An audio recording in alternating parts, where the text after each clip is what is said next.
So welcome to the studio and a little bit of backstory. This little painting's origins are from about 8 or 9 years ago.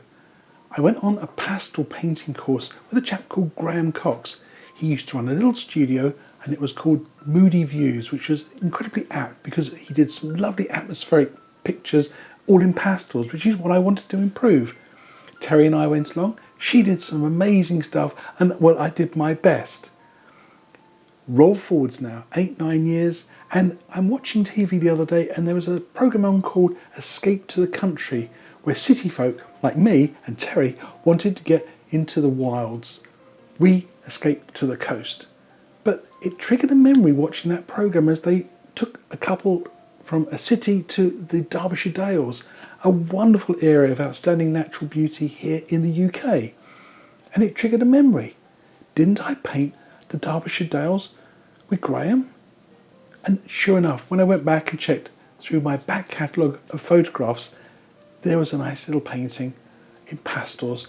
And I asked Graham, can I turn this into a painting for you? And he said, fill your boots, my son.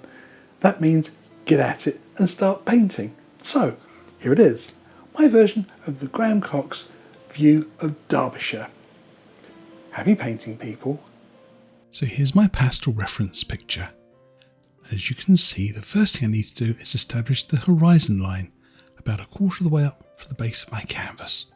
I just drawn a faint line and now I need to work out where to position these little buildings. I'm not sure what size to use, so I simply cut and pasted them onto a Word document in various sizes and then try them for size. I use graphite rubbed to the back of the picture and a biro to transfer the image to some sticky back plastic. Now, let's move on to the oils. This is a wet on wet oil painting technique. I'm going to be using some of this Bob Ross liquid white. I have it in a small airtight container for ease of application. I'm going to be using this old landscape brush to apply it. You know, it's the old one because it's got an orange tip on the end of the handle. Now this must be applied very thinly, but I'm using a white canvas today, so it's not so easy to see where I've been. I use my fingertips to test how much I've applied. It wants to be just thin enough so I can see the ridges and lines on my fingertips. Now, when you get to those little buildings, be very gentle. We don't want to lift them off. They're placeholders. Later on in the painting you'll see how they work. Here's my palette. And I've got just a few colours out to start with and I'll list them down below in the description. I'm switching now to a nice fresh new soft 1-inch brush. My first colour is Phthalo Blue. It's an incredibly vibrant colour, so I'm going to touch into just a little titanium white just to sort of soften it down a bit. You look at the reference photograph, you see that along the horizon line there's a very soft pale blue colour. If I use Prussian blue it would be a cold blue colour, so Phthalo Blue is a good compromise. It's a little bit summery, but well, I think we can get away with it. I apply a little and stand back and add a little more. It's better to do small steps rather than add too much in one go. As you see, I've left a little bit of a gap here. I want some nice pink glow in the sky. I'm using a fan brush and I'm going to brush mix some alizarin crimson and some bright red with a touch of white, just to make a soft pastel pink tone. I'm going to just gently apply this and then do a little bit of a stand back and have a check. These two colours make a lovely pink glow, but you do have to be careful. The bright red actually isn't very bright. It's quite an earthy tone. When it mixes with Phthalo Blue, it makes sort of a grubby sort of purple tone as you see here. So I'm very careful not to let it spill too much into that area of my sky.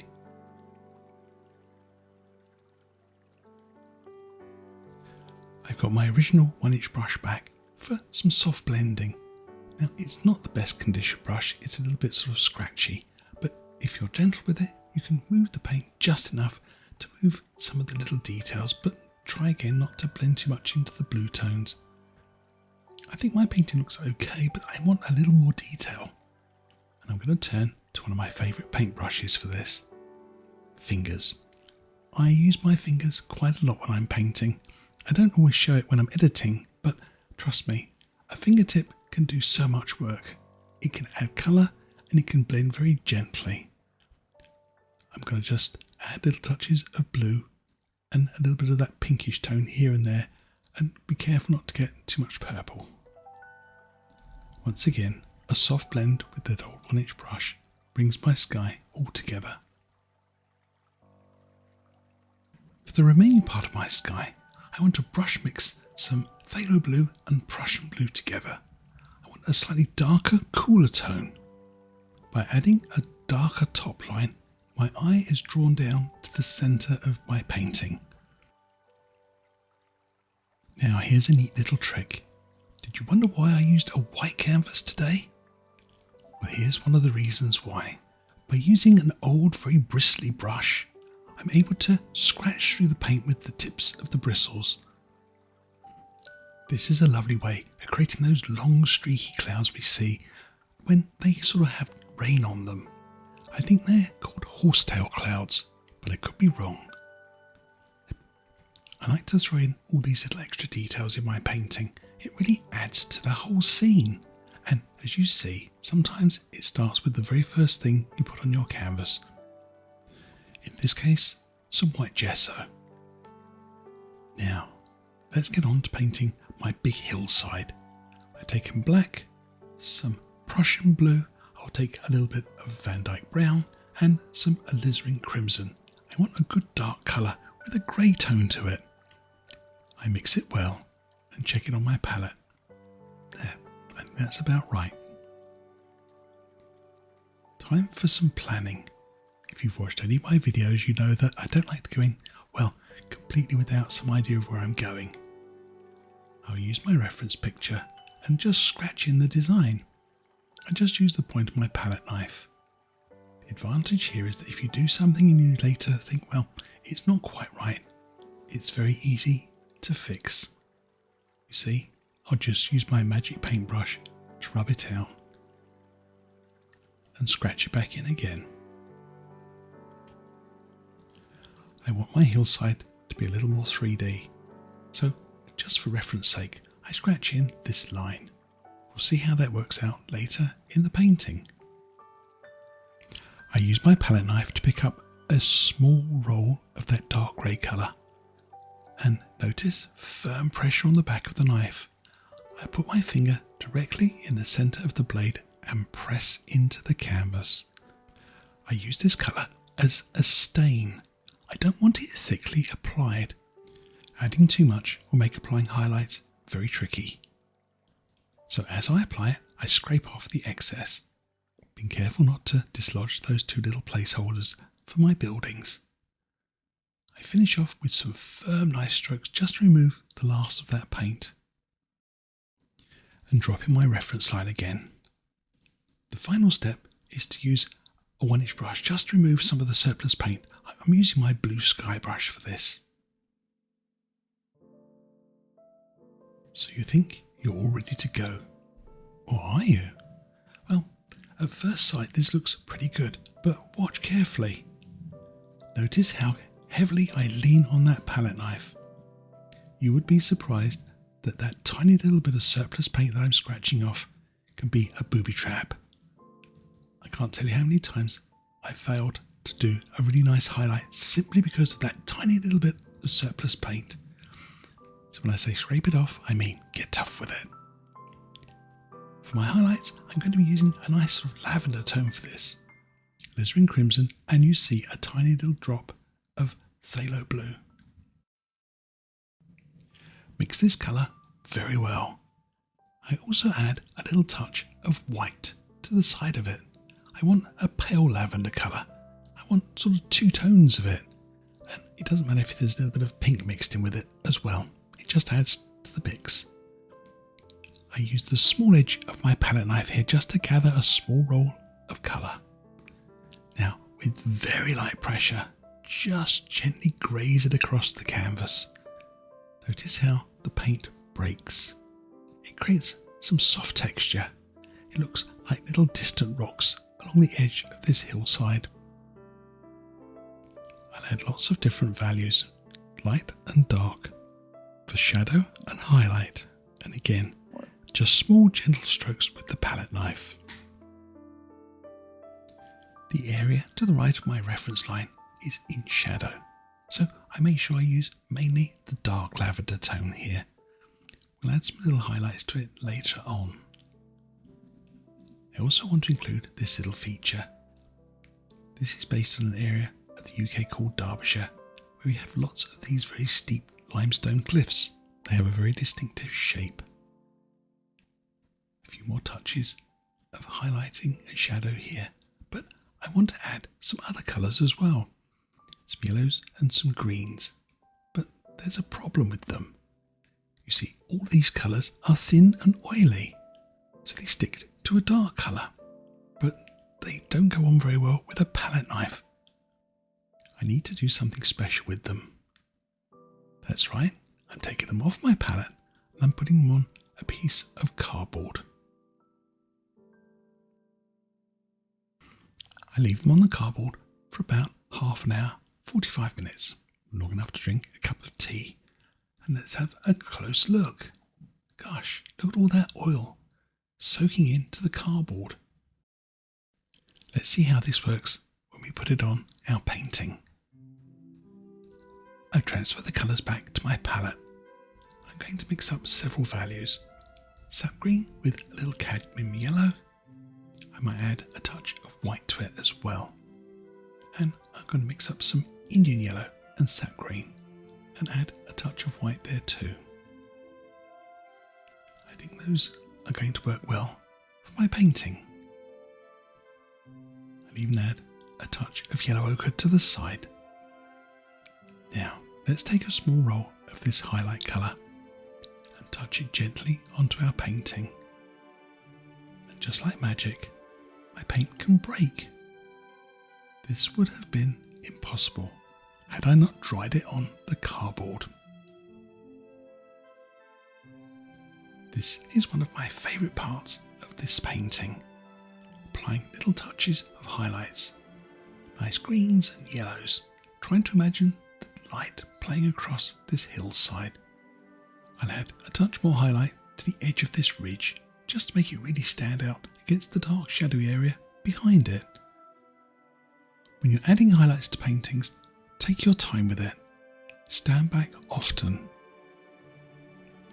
Adding all these little extra touches of detail to your painting really increases the quality of your work. So, don't rush it.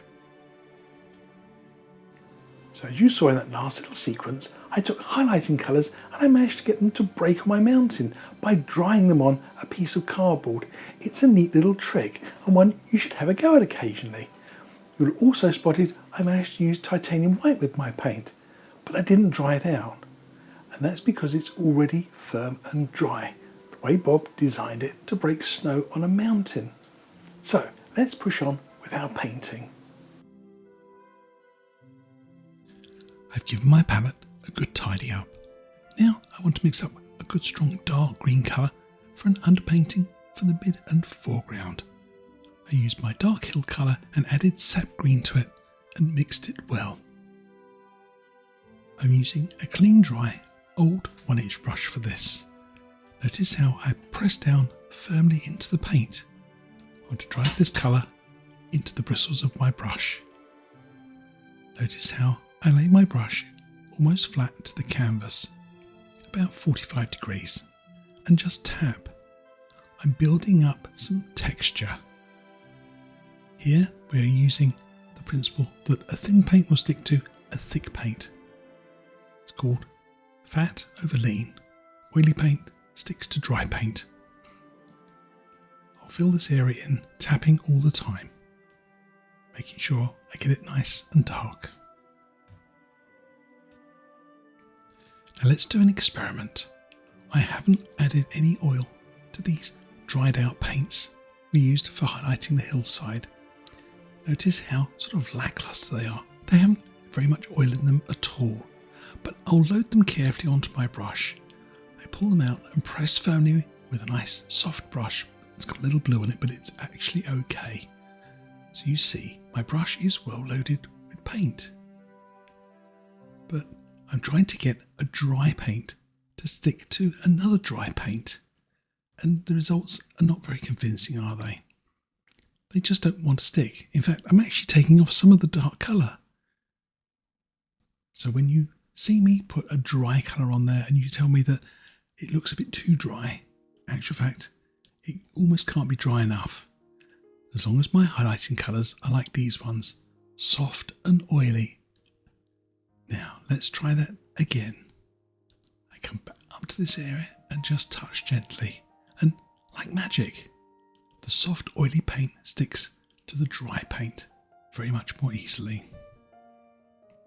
So, thin paint will stick to a thick dry paint. Just make sure you follow the lay of the land. I'll carry on adding layers of colour, leaving little patches of dark here and there for added texture. Now don't worry if you think I've lost my little buildings. They're here somewhere. I'll get a light and have a closer look. I'll scratch off a little bit of paint so you can still see them. There they are. Now, I've switched to a filbert brush and got into that same lovely dark green sticky colour. Just press your brush into it, and I want to create the silhouettes of a few nice trees behind those little farm buildings. Of course, I've got my hand in the way so you can't see what I'm doing, but I'll fix that in a minute. I'll do some more further back in the painting. But I want these just to act really almost like a silhouette behind the buildings. Here you can see the technique I was using. It's quite simple really, I'm just dabbing on a little bit of paint. I want to give the illusion that there's some small trees at the base of this hillside. But I do have a few challenges though. In the same way that a highlight colour, which is thin and oily, will stick to a dark colour, you can't go the other way around too easily. You can't make a thick dry paint stick to that thin oily paint. I'll do my best here, but I might have to do a little bit of a fix. It's quite simple really. Just scrape off some of the paint. As soon as I get down to raw canvas again, the dark colour will stick easily. There you are, just a few touches and it's instantly dark. I probably won't add any highlight to those little background trees, they're just too far away. I want them just to be more of a sort of silhouette. I'll scratch a little bit of paint away here and add a few bushes to the side of the little cottage. I'll use up the last of my dark green colour to do the foreground of my painting. Again, still textured. And of course, more highlights. Using various mixtures of cadmium yellow, sap green and Indian yellow. But I went a bit heavy there, just on this left hand side. The problem is, after a little while, no matter how careful you are, your brush is likely to become clogged. If you have a look at my brush, well, it's turning sort of an olive green mass really, isn't it? It's no longer bristles and it needs to be dry cleaned.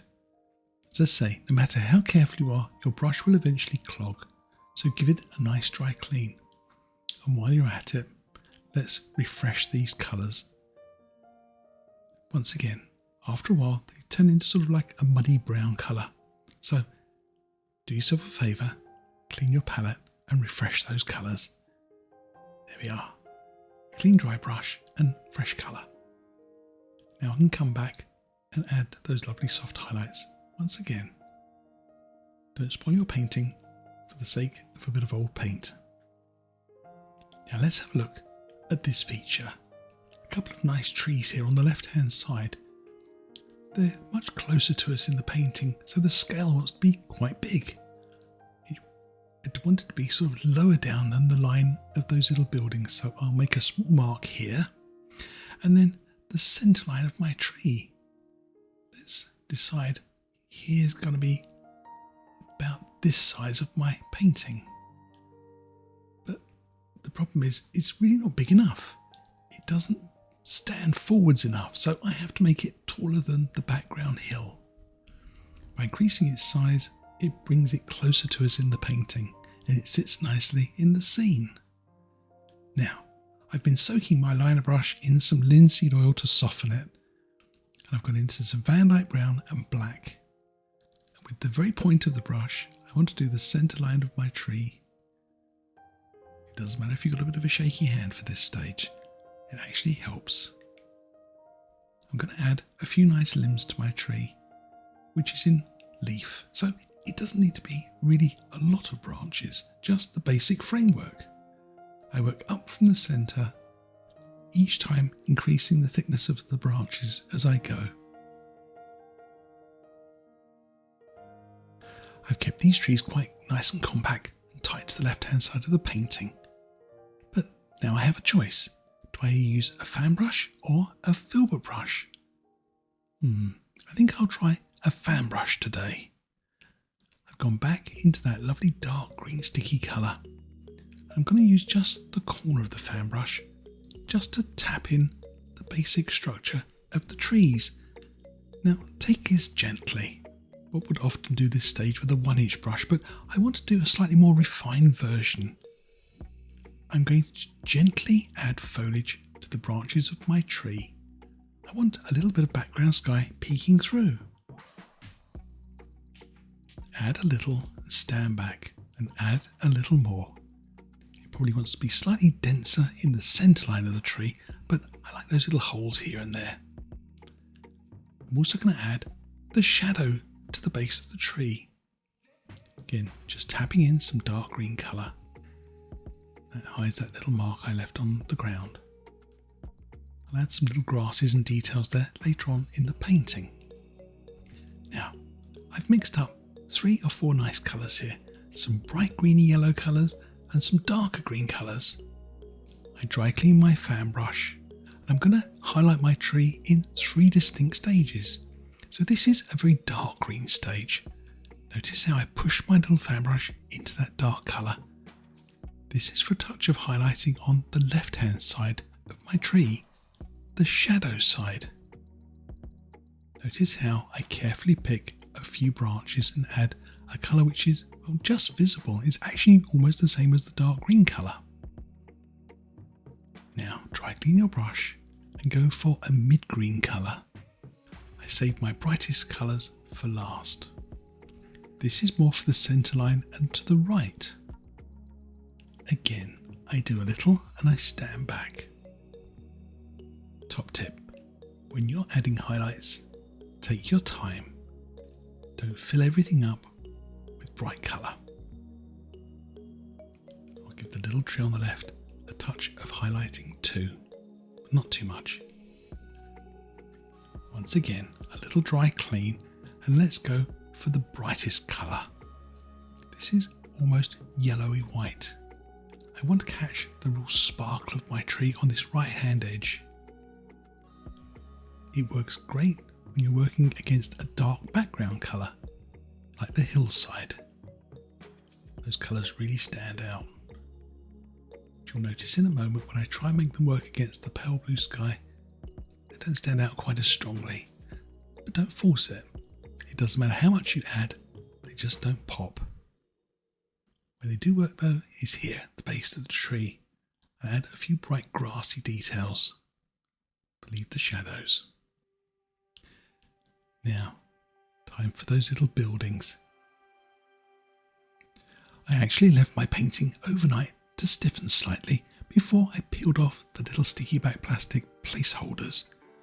Now this is a nice neat little trick if you're not particularly good or skilled at painting things like buildings in paintings. I'm going to be using this, and this is my homemade marl stick. It's a way of holding my hand steady by hooking it over the edge of the canvas. It gives me a nice place to rest my hand. If I'm using a liner brush, I can even hold it against the edge of the marl stick to do straight lines.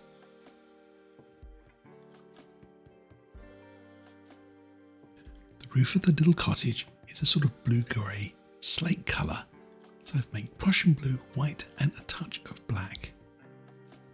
Now, use your reference picture carefully here because it's quite easy to go wrong and fill in the wrong part.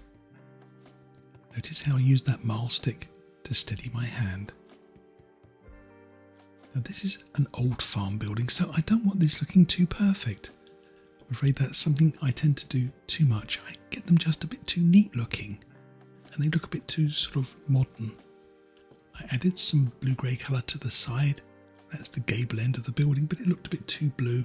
So I've added a touch of black to over the top, just to sort of darken it slightly, a bit of a stronger shadow. I've turned my mile stick on its side, and I'm going to add in probably one of the most important shadow lines to my building. This is the shadow created by the overhang of the roof against the side wall. My building starts to look more and more 3D. I add a few little details of some slate tiles, but again, I'm not looking at too much detail here. Now here's a nice neat little trick. If you want to paint a window, all you have to do is paint an L shape. This time, with the light coming from the right, I have my little L's going to the left. It's the side of the window and the sill. And that's it. No more needed. I think this could be like a chicken shed at the side of the building here, so I'm just using a bit of dark sienna, very loosely worked in for the roof. But again, I don't kind of fill it in too much, I leave it a little bit rustic looking. For the side of the building, I do some Van Dyke brown. Add a little bit of detail here to the base of the building here. I just want to sort of darken this down a little bit. It looked a bit too clean and new again. So I add a bit of grubby white to it. And finally, to settle the buildings into the painting, I use some more of that dark green colour and a few Van Dyke brown fence posts. Small details, but they really make an impact in your painting when people look closely. Now, to really make that building stand out, I add a super bright highlight right to the midline. It takes your eye from the big trees on the left into the distance to the buildings. The other feature that takes your eye to the background is the path, of course. And we have to be careful here that we get the proportions right. The size of the path to the size of the tree. So the first thing I want to do is think about how big the tree is. Say it's 30 feet tall. So I'm going to put a little mark here on my canvas which I think is wide enough to match the scale of the tree. I can then work forwards and then off into the distance. Safe in the knowledge that I've sort of got the scale right in the centre of the painting. Again, it's a little trick, but it's something that might stand you in good stead in the future. I stand back and clean off some of this surplus paint where I'm going to put my path. Also notice how wide my path has grown from the foreground to the background in less than a quarter of my painting. Now, let's block in the path with some dark sienna first. This is quite firm and dry, and I'm just going to scrub it on. I don't mind getting a bit of the green colour mixed in with it. In fact, it might help to break up the solid brown colour.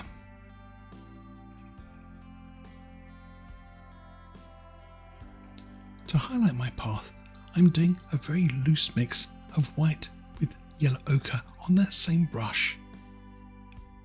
I think about where the light's coming from and think that probably the left-hand side of my path will be slightly brighter. I'll start there just adding a few touches of colour and just dragging it across the surface of the painting. Now, a top tip. The foreground needs more detail. Notice how I use those bright colours from the tree on my fan brush, and in the darker areas at the edge of the path I add a few little grasses and weeds. It draws your eye into the painting. It also breaks up any hard edges, and it really helps give that painting that really lovely quality. The attention to detail here is important. You'll see later on I even come back and play with the path a little more. My final touch, some yellow ochre and white for the highlight side of my tree trunk. And with that final touch, we have a finished painting, inspired by a pastel I did years ago.